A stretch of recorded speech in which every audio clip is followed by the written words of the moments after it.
Hey friends, how's it going? The movie begins in January 1968, where we meet a couple, Anna and Clive. Anna is gravely ill, not because of sickness, but because an evil entity has taken hold of her, slowly draining her life. Clive, desperate to save her, is deeply troubled. One night, he brings Anna's ring into the hall to perform a ritual. Before it begins, we're shown how the ritual works. Candles are lit around a blank canvas, all the paints are placed nearby, and a personal item of the possessed person is set at the center. Then, the one performing the ritual chants the incantations, summoning the dark entity and commanding it to reveal itself by painting its own face on the board. Clive sets everything up and begins reciting the rites. Immediately, the atmosphere changes. The winds howl, the room shakes, and the paints begin to rise on their own, spilling across the canvas. Slowly, a painting starts to form. Terrified, Clive watches as the image takes shape. It reveals a topless female entity alive within the painting itself. Suddenly, she bursts out and attacks him.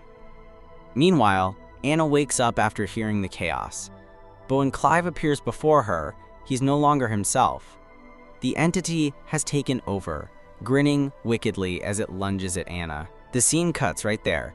The story then jumps 5 months ahead, June 1968. We're introduced to Evelyn and her family, her husband Adam, their son Nelson, and 2 daughters, Janice and little Lucy. Adam works as a carpenter, but business hasn't been going well lately. And while he seems like a family man, there's another side to him. He secretly reads auto magazines and harbors strange fantasies, hiding it all from Evelyn. Next we meet Janice, Evelyn's teenage daughter.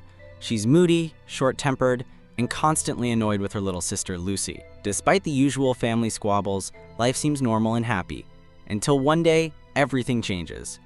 Evelyn receives an official letter from the court. Her cousin Anna, the very same Anna we saw at the beginning, has passed away, and in her will, Anna named Evelyn the executor of her estate. This means Evelyn and her family are entitled to a share of Anna's property, along with $10,000 as executor's fee. But Evelyn is hesitant. She knows something terrible happened to Anna in that house, and she fears bringing her family there. Adam, however, insists. Money is tight, and he pressures her to accept. Reluctantly, she agrees. Soon, the family arrives at Anna's mansion. Since Lucy is just a child, she won't be helping with the execution work, and Janice refuses as well, leaving Evelyn, Adam, and their son Nelson to handle everything. Now, in simple terms, being an executor means Evelyn is legally responsible for the property, managing debts, selling belongings, and taking care of renovations. In short, she must represent the estate and its affairs.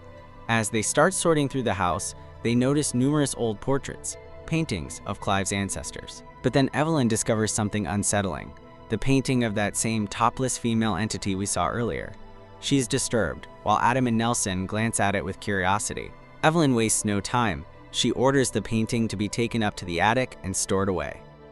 That night, as everyone prepares for bed, Adam tries to get intimate with Evelyn, but she refuses. Frustrated, he storms out and retreats to his magazines. Suddenly, he hears faint whispers and catches a glimpse of a naked female figure, but he dismisses it, thinking it's just his imagination stirred by the magazines. Meanwhile, in her room, teenage Janice notices a creepy barber painting on her wall.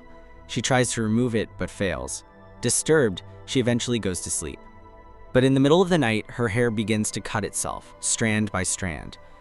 The next morning, Janice wakes up furious at the sight and immediately blames Lucy. She storms into her room, yelling at her. Evelyn steps in, asking Lucy to apologize, but the girl firmly denies it. Later, Adam and Nelson leave to collect supplies, while Evelyn begins cleaning the house. She suddenly notices the lady from one of the paintings moving slightly. Shaken, she convinces herself it's just her imagination and ignores it. Lucy, meanwhile, is running around the house. Evelyn follows her, only to see a door mysteriously close on its own. She calls for Lucy, but the little girl is standing outside. Who, or what, entered through the door? It turns out to be the basement door. Evelyn ventures inside and finds a closet that shuts itself. When she opens it, she discovers Adam's hidden adult magazines. Hurt and angered, she confronts him, but he snaps back, blaming her for refusing intimacy, implying he needed the magazines as an outlet. That night, everyone finally goes to sleep. Janice, still terrified of the barber painting, covers it before bed. But in the dead of night, the painting comes to life, and we see the barber's hands moving, cutting her hair once again. Janice wakes up in terror and hides inside a closet. The cloth covering the creepy painting begins to move on its own. The figure from the painting repeatedly emerges, reaching for her and cutting her hair. She screams and the family rushes in to comfort her. Janice insists that the man from the painting had come out, that the painting was alive. Adam checks but finds no one there. He dismisses it as a bad dream and removes the painting from the room. Evelyn, however, tries to warn him. Something is terribly wrong in the mansion. There is evil here, hiding inside these paintings, though even she doesn't fully understand its nature. Later, Adam hears the same whispers from before, echoing through the house. Following the sounds, he reaches the attic, sensing a presence, and suddenly collapses. The next morning, Evelyn dreams of a mysterious woman urging her to paint. The vision startles her awake. Meanwhile, Adam regains consciousness and notices the same painting of the nude woman, her eyes glowing in the dark. He angles a mirror to reflect sunlight onto it and finally sees it clearly. Acting cautiously, he covers the painting and ties it to a chair with rope, determined not to let it escape. Later, when Evelyn asks where he spent the night, Adam insists he slept in the living room. Soon after, Evelyn wanders into the ritual room and finds the original book that had been used for the summoning. That night, as everyone drifts off to sleep, Adam has other plans. He sneaks back to the attic where he hid the painting, but the moment he uncovers it, the eerie artwork is exposed, and Evelyn suddenly hears footsteps racing through the house. She rushes out and finds a child darting through the house, running straight into the painting. The boy's voice echoes from within it. When she looks back, the painting is blank again, and the boy emerges, fleeing.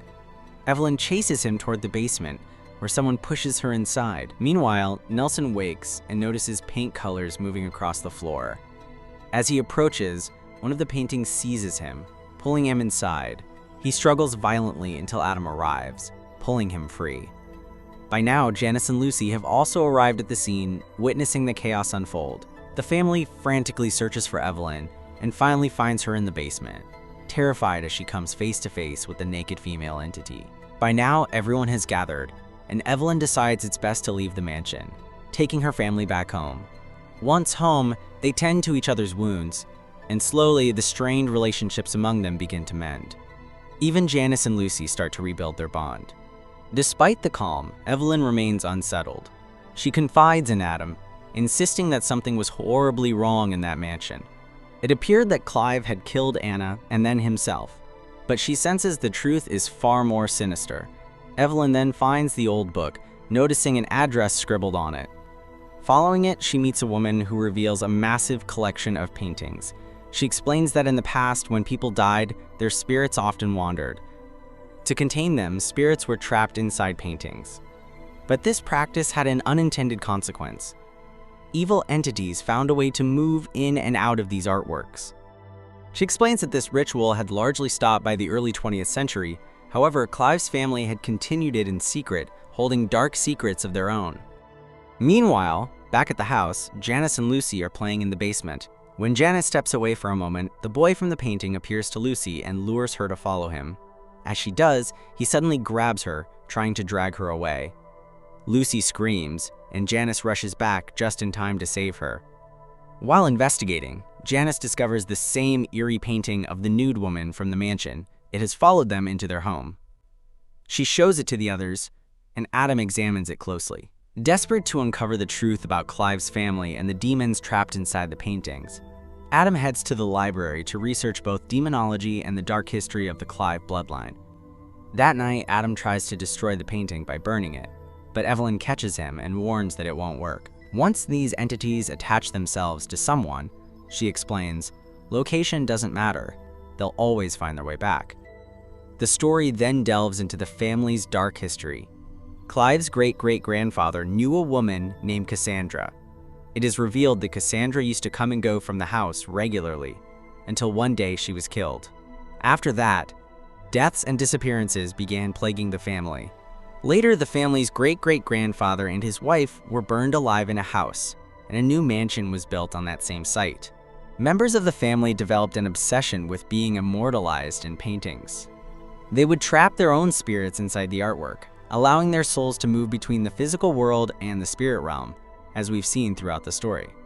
Evelyn realizes that Cassandra too was painted, her spirit trapped, and that they now need to return her to her own world. To do so, they require a special item that belongs to her, and Evelyn claims to know exactly where it can be found. Adam and Evelyn return to the mansion, instructing the kids to stay safely inside the house. Meanwhile, as Nelson sleeps, Cassandra's spirit slips back into a painting in his room. When he awakens, he's no longer himself. The spirit has possessed him. Drawn by a dark force, Nelson goes to Lucy's room, where she sleeps beside Janice. He lifts Lucy in his arms and carries her away. Janice stirs and realizes something is wrong, hurrying after him. But before she can reach them, Nelson drags Lucy into the basement and locks the door behind him. At the same time, Adam and Evelyn arrive at the mansion. Knowing the paintings are cursed, they decide to destroy them all. While Adam carries the paintings outside to burn, Evelyn searches the mansion and stumbles upon a hidden room. Inside, she discovers numerous eerie landscape paintings, along with a treasure chest and a key on the floor. Within the chest, she finds a bundle of love letters exchanged between Cassandra and Clive's great-great-grandfather Ivor. Alongside them lies Cassandra's locket, the very same locket Evelyn has been seeing in her dreams. Back outside, Adam returns to collect the remaining paintings, only to realize the figures within them have vanished. At that same moment, those very figures manifest inside the secret room with Evelyn, stepping out of the landscape paintings. They encircle her and begin their attack. Adam, too, is ambushed by the portrait of Ivor himself. He fights back desperately and manages to break free. Racing through the mansion, he follows Evelyn's muffled cries until he discovers her trapped within the walls. He pulls her free just in time, before the entities can finish her. Together, they rush outside and set every last painting ablaze, finally weakening the spirits and ending their immediate threat. On the way back home, Evelyn reveals what she's learned. Ivor was once a painter who discovered a way to capture human souls on canvas. When he met Cassandra, they fell deeply in love and secretly planned to marry, but tragedy struck. Cassandra fell gravely ill and died.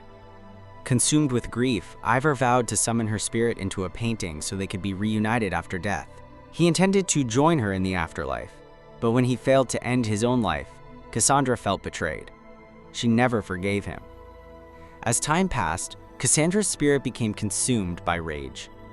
Eventually, she merged with a demon, or rather, she became one herself, a succubus.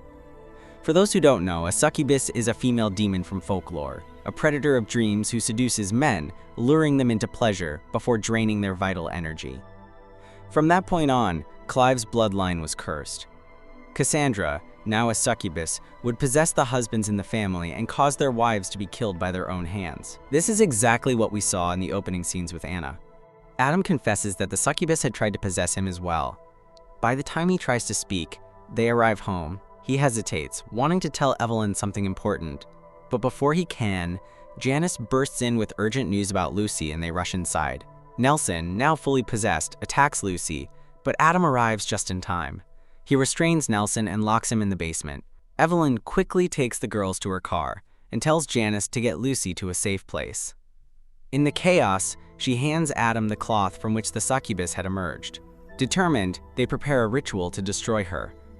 Doors are locked, and they gather every essential item: candles, cloths, the ritual book, paints, and Cassandra's locket.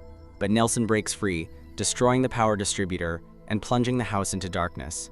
In the flickering candlelight, Adam and Evelyn unveil the cloth, now bearing Cassandra's painting, and begin the summoning, calling Ivor, the origin of the curse, the one Cassandra truly desired.